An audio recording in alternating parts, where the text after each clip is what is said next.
ये कहानी है तीन नन्ही मासूम और अनाथ चिड़िया बहनों की। टुनटुनी, भूरी, उठो मेरी प्यारी बहनों, देखो सुबह हो गई। दीदी, बड़ी भूख लगी है।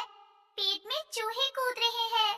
रानो ने एक सूखी रोटी के 3 बराबर टुकड़े किए और अपने बहनों के आगे रख दिए। आज हमारे पास बस यही है मेरी बहनों, इसे ही खाकर भगवान का शुक्रिया अदा करते हैं। तभी उनके दरवाजे पर एक बूढ़ी और कमजोर गौरैया आई। वो बहुत थकी हुई लग रही थी।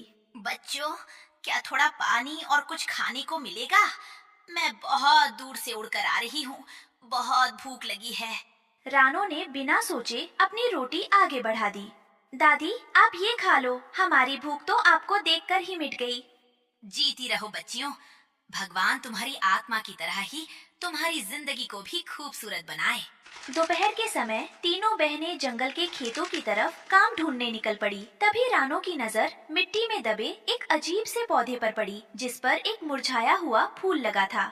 वो पानी के बिना बिल्कुल बेजान हो चुका था। अरे टुनटुनी, भूरी, जरा रुको, उधर देखो। क्या हुआ दीदी? हमें जल्दी जाना चाहिए, वरना काम नहीं मिलेगा। नहीं भूरी, जरा उस फूल को देखो, वो कितना बेबस लग रहा है। प्यास के मारे उसकी पंखुड़ियाँ काली पड़ रही हैं। रानो दौड़कर पास के झरने से अपनी चोंच में पानी भरकर लाई और उस मुरझाए हुए फूल की जड़ों में डाल दिया। जैसे ही पानी फूल की जड़ों तक पहुंचा, एक चमत्कार हुआ। वो मुरझाया हुआ फूल धीरे धीरे उठने लगा। वो एक जादुई फूल था। कितनी ठंडक है इस पानी में। शुक्रिया नन्ही चिड़िया, तुमने आज मेरी जान बचा ली। अगर तुम सही वक्त पर ना आती तो मैं हमेशा के लिए सो जाता। अरे, तुम तो बोल सकते हो, तुम कितने सुंदर हो। हाँ, मैं एक जादुई फूल हूँ। मेरा नाम गुलाबो है। आज से तुम मेरी सबसे अच्छी दोस्त हो। तुम्हारा नाम क्या है? मुझे रानो कहते हैं और ये मेरी बहनें हैं टुनटुनी और भूरी। रानो, तुम्हारा दिल बहुत साफ है। जब भी तुम्हें मेरी जरूरत हो तुम यहाँ आ सकती हो। उस दिन के बाद से रानो जब भी काम पर जाती तो गुलाबों से जरूर बातें करती। दोनों में गहरी दोस्ती हो गई थी। कुछ दिन बीत गए। एक रात अचानक मौसम बदल गया। आसमान में काले काले बादल छा गए और देखते ही देखते भयानक तूफान के साथ तेज बारिश शुरू हो गई।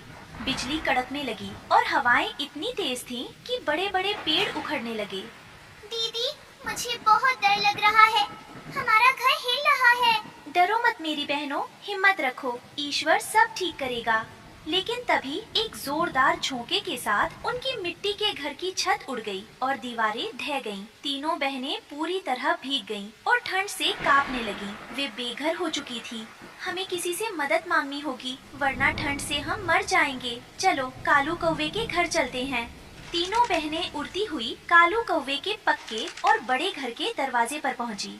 कालू भैया, कालू भैया, कृपया दरवाजा खोलिए, हमारा घर टूट गया है। मेरी बहनें ठंड से कांप रही हैं। हमें आज की रात अपने घर के एक कोने में बैठ जाने दीजिए।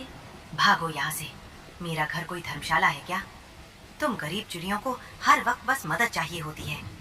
मेरा घर गंदा मत करो, जाओ यहाँ से। कालू ने जोर से खिड़की बंद कर दी। दीदी, मिट्ठू तोते के पास चलते हैं। वो तो बहुत मीठा बोलता है।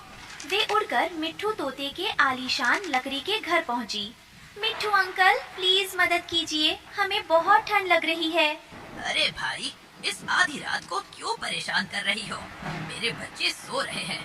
तुम लोगों को अंदर लिया तो वे भी जाग जाएंगे।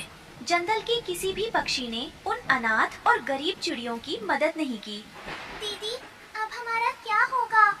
क्या हम इस बारिश में मर जाएंगे? कोई भी हमसे प्यार नहीं करता। नहीं टुनटुनी, ऐसा नहीं कहते। जब दुनिया सारे दरवाजे बंद कर देती है, तब ऊपर वाला एक नया रास्ता खोलता है। मुझे याद आया, हमारा एक सच्चा दोस्त है। चलो गुलाबों के पास चलते हैं। तीनों बहनें भारी बारिश में उड़ती हुई उस खेत में पहुंची, जहां जादुई फूल गुलाबो था। हैरानी की बात यह थी कि इतनी तेज बारिश और तूफान में भी गुलाबो बिल्कुल सुरक्षित था, क्योंकि उसके चारों तरफ एक जादुई रोशनी का घेरा चमक रहा था। रानो, मेरी दोस्त, इस भयानक तूफान में तुम तीनों यहाँ, और तुम इतनी रो क्यों रही हो? क्या हुआ, मुझे बताओ।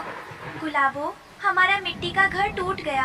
हम पूरी तरह बेघर हो गए हैं। हम जंगल के बड़े पक्षियों के पास गए, लेकिन किसी ने हमें सहारा नहीं दिया। मेरी बहनें ठंड से मर रही हैं। प्लीज हमारी मदद करो। रानो, तुमने हमेशा दूसरों की मदद की है, कभी किसी का बुरा नहीं चाहा। आज तुम्हारी अच्छाई का फल तुम्हें मिलेगा। डरो मत, अपनी आंखें बंद करो। तभी गुलाबों ने आसमान की तरफ अपनी पंखुड़ियां उठाईं और मंत्र पढ़ने लगा।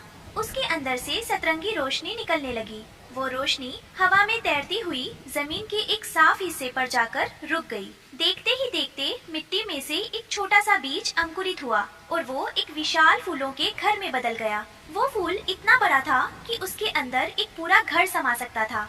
उसकी पंखुड़ियां दीवारों की तरह थी और बीच में एक छोटा सा जादुई दरवाजा था। रानो, टुनटुनी, भूरी, अपनी आंखें खोलो।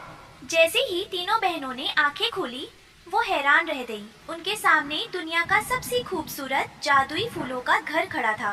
वाह दीदी, देखो कितना सुंदर फूलों का घर है। ये तो सपनों के महल जैसा है। रानो, ये जादुई फूलों का घर आज से तुम्हारा है। इस घर के अंदर कभी ठंड नहीं लगेगी, कभी बारिश का पानी नहीं आएगा और इसके अंदर हमेशा स्वादिष्ट फल और भोजन रहेगा। ये तुम्हारी अच्छाई का इनाम है। गुलाबो, मेरे पास शब्द नहीं है। तुमने हमारी जान बचा ली। तुम सचमुच एक सच्चे दोस्त हो। तीनों बहनें उड़कर उस जादुई फूलों के घर के अंदर गईं। अंदर कदम रखते ही उनकी सारी थकान और ठंड गायब हो गई। अगली सुबह जब तूफान थम गया तो जंगल के बाकी पक्षी, कालू कौवा, मिट्ठू तोता और बंटी कबूतर ये देखने निकले कि चिड़ियों का क्या हुआ। जब वो खेत के पास पहुँचे तो उनकी आंखें फटी की फटी रह गईं। वहाँ एक आलीशान चमकता हुआ फूलों का घर था। अरे, ये इतना सुंदर घर इन गरीब चिड़ियों को कैसे मिल गया? हमने कल रात इनकी मदद नहीं की, लेकिन ईश्वर ने इनकी मदद की। इनका दिल साफ था, इसलिए इन्हें ये जादुई महल मिला।